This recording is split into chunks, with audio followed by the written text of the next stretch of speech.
Hey guys, I'm Mark Bridge, and you're watching PopCulture Galaxy TV.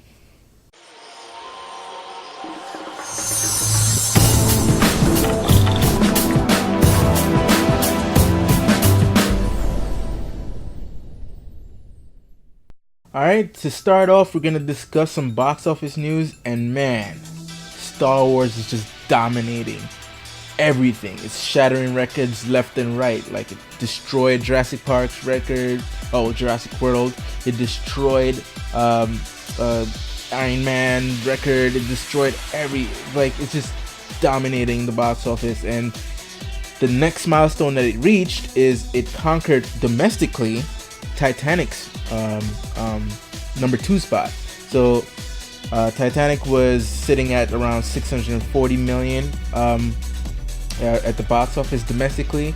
Now Star Wars is basically 740 now, 740 million domestically. It's just behind Avatar, which is at 760, which that will be broken pretty, like, maybe by this weekend that'll destroy it.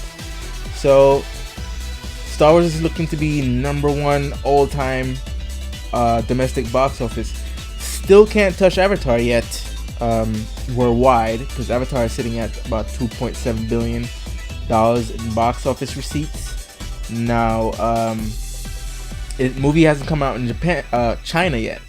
Star Wars hasn't come out in China yet, so people are guessing that by the time it opens in China, then the money for overseas will just start flowing in, and this has a perfect chance of beating not only Titanic, but Avatar as well. So worldwide, Avatar and Titanic are still 1 and 2, but by this weekend, I think Star Wars will be number 2 worldwide, and then give it some more time. I think it will beat Avatar, but it was a long time that people were like, "There's no movie out there that could possibly beat Avatar. It's a fluke." It was the new technology, 3D, the whole world being created virtually and everything. That was kind of like brand new. But Star Wars proves that the old can be new again. And everybody's like flocking to the theater to see it 3, 4, 5 times. I saw it 5. So yeah, it's repeated viewing, and everybody's loving it. Even though you have your haters out there, but same thing with Avatar. You had your haters out there, but the people kept going back and back and back to see this movie. So yeah, Star Wars is definitely on track to sort of be the number 1 movie worldwide. The next thing I want to talk about is Transformers 5. Yes, we know they're going to continue to churn out these Transformers movies because they're profitable. Paramount needs to make these movies. And guess what? As no surprise to anyone, Michael Bay will be back. Because the thing about it is, Michael Bay has a sweet deal right now with Paramount. He gets to do a Transformers movie, after which he gets to do a movie he wants to do. I think the reason why he came back before was they said, "Hey, listen, this pain and game movie you wanted to do for like years, we'll give you the money to make it." It's a small budget movie, like a $20 million movie. You always wanted to make a $20 million movie. He was going to finance it himself and make this movie. And he was about to leave all the big Hollywood hoopla just to make this small movie. And Paramount says, "Listen, man, it's $20 million. Just give the guy $20 million to make this movie so he can do Transformers 4. And guess what? He did the $20 million movie. He didn't have to spend any amount of money. And he made his passion project. And he came back for Transformers 4. So what is the incentive of coming back for 5? Well, 13 hours. He gets to make that movie for Paramount and then come back for Transformers 5. So I think he has a pretty sweet deal right now with Paramount, where he does the big movie and then he goes to do his passion project and comes back. So who knows how long he'll keep up this Transformers thing, but it was no surprise that he was going to do Transformers 5.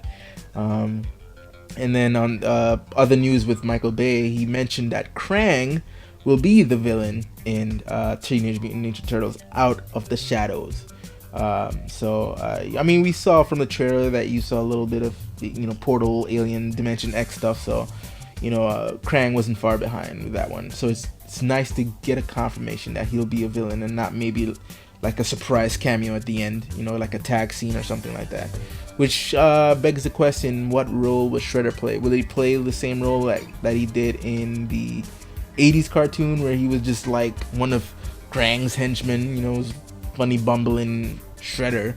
Or will it be akin to something like what's going on now with Nickelodeon, where they're not really buddies, like it's just two sides that's fighting for control. Shredder is over here and Krang is over there, but let's see how it goes right there.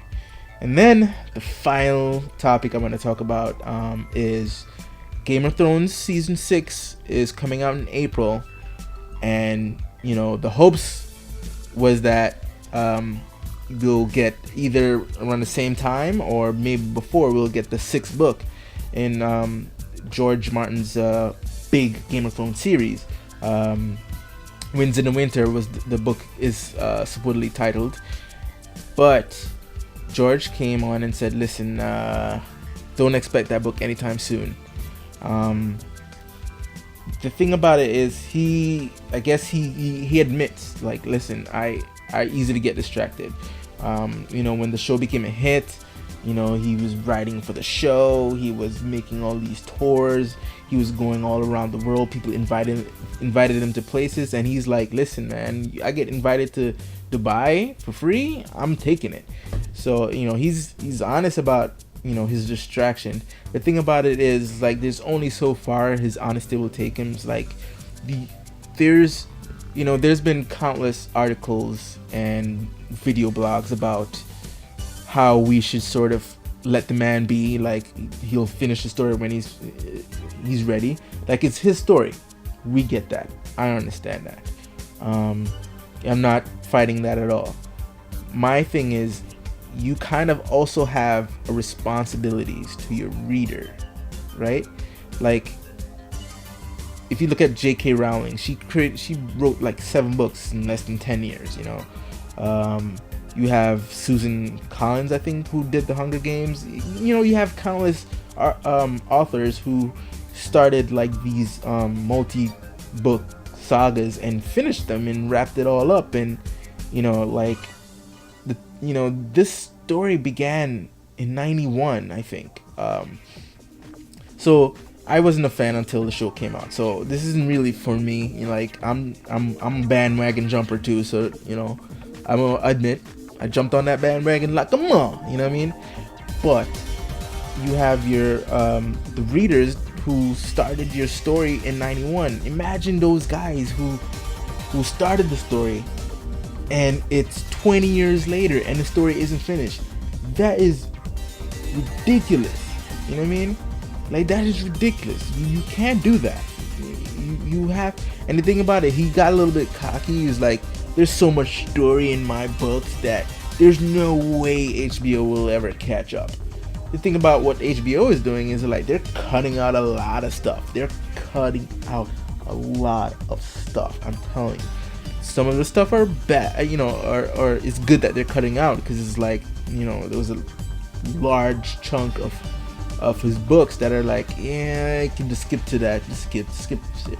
But then there's a couple of things in the book that are really cool that they kind of stepped over. I won't mention them here because the writers may bring that in, because I think even season 6 is touching up on some stuff that was in book 5 and book 4 that they hadn't touched in the previous season. So they'll definitely bring those in. Martin also said that, like, listen, season 6 will definitely spoil some stuff from the book, but as a silver lining, there's they've diverged a lot from his material. There's characters in the show that are dead that are still alive in the book, and there's characters that have not even been introduced yet that you'll get to meet in book 6. So supposedly you won't see them in season 6. And the thing about it is, even if you don't see them, I have a feeling that if the trajectory that they're going on right now, if they don't know about a character that George plans to introduce in like book 6 and book 7, chances are those characters are not even going to be a part of the TV series anyway, because they're moving over here. But one of the things is that it'll definitely spoil plot points. Could a potential major spoiler of Jon Snow's fate be a part of that spoiler? Now, I can talk about that because both book readers and TV watchers are pretty much on the same level now. We don't know if he's alive or dead. My guess is he's alive, and the show will definitely spoil that. But then the thing about it, even if the book came out before, it will definitely spoil it already. Like, before you even open up the book, you can look, oh, Jon Snow has point of view chapters, unless he wasn't planning to do point of view chapters from Jon Snow's perspective. Maybe it's every character that's around him, so you can still tell his story, but other people are witnessing it. Maybe that's the way how you go about telling the Jon Snow story without spoiling it. Who knows?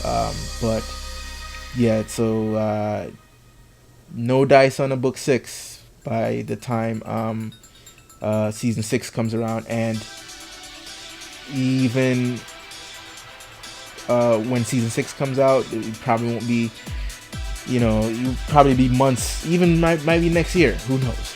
He might surprise us for like the holiday season and say, hey, ta-da, book 6.